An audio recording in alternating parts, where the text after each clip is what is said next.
الحمدللہ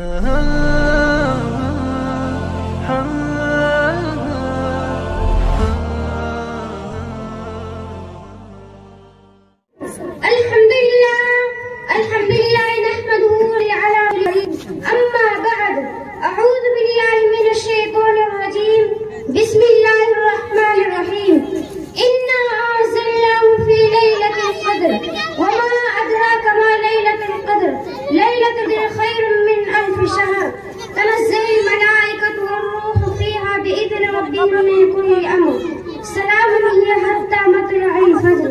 محترم بزرگوں اور پیارے دینی بھائیوں، میں نے ابھی آپ کے سامنے قرآن پاک کی سورۃ القدر کی تلاوت کی ہے، جس میں اللہ رب العزت نے ارشاد فرمایا ہے کہ ہم نے اس قرآن کو شب قدر میں اتارا ہے کہ آپ کو خبر ہے کہ شب قدر کیا ہے. شب قدر ہزاروں مہینوں سے بڑھ کر ہے.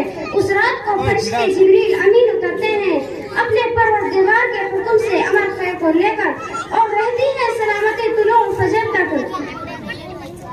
اس مبارک سورت میں شب قدر کی فضیلت بیان کی گئی ہے.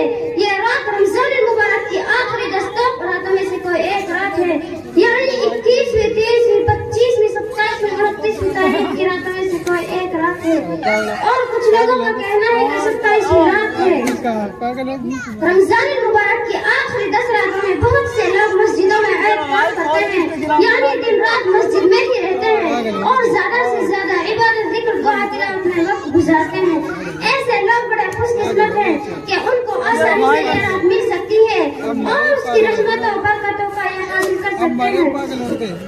اس رات کی عبادت ہزار مہینوں سے بہتر بتائی گئی ہے کہ اللہ کا اتنا بڑا احسان ہے کہ صرف ایک رات کی عبادت ہزار مہینوں عبادت کا ثواب مل جائے. پچھلے زمانے کی امتوں کی عمریں لمبی ہوتی تھی اور وہ عبادت کرتے تھے.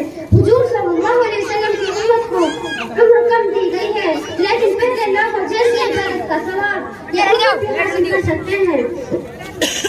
شب قدر کون سی رات میں ہے یہ متعین نہیں کیا گیا ہے، اس لیے اس کی تلاش کن راتوں کو سرچ کرنے کا موقع مل جاتا ہے. روایتوں میں آتا ہے کہ وہ لوگ آپس میں لڑ رہے تھے، اسی کی نفوست کی وجہ سے شب قدر کا تعین چھپا دیا گیا. اللہ تعالیٰ مسلمانوں کو آپس میں لڑنے جھگڑنے سے بچائے. حضور صلی اللہ علیہ وسلم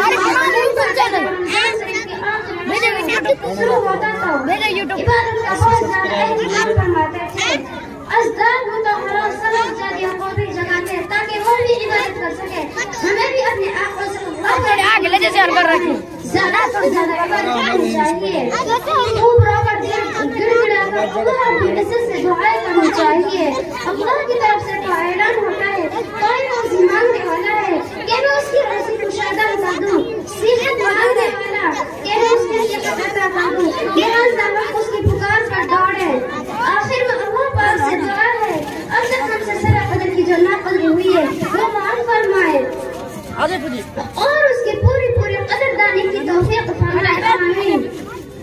جاگنا ہے جاگ لے اخلاق کے سائے تلے، جاگنا ہے جاگ لے اخلاق کے سائے تلے، حشر تک سوتا رہے گا خاک کے سائے تلے. وما علینا الا البلاغ.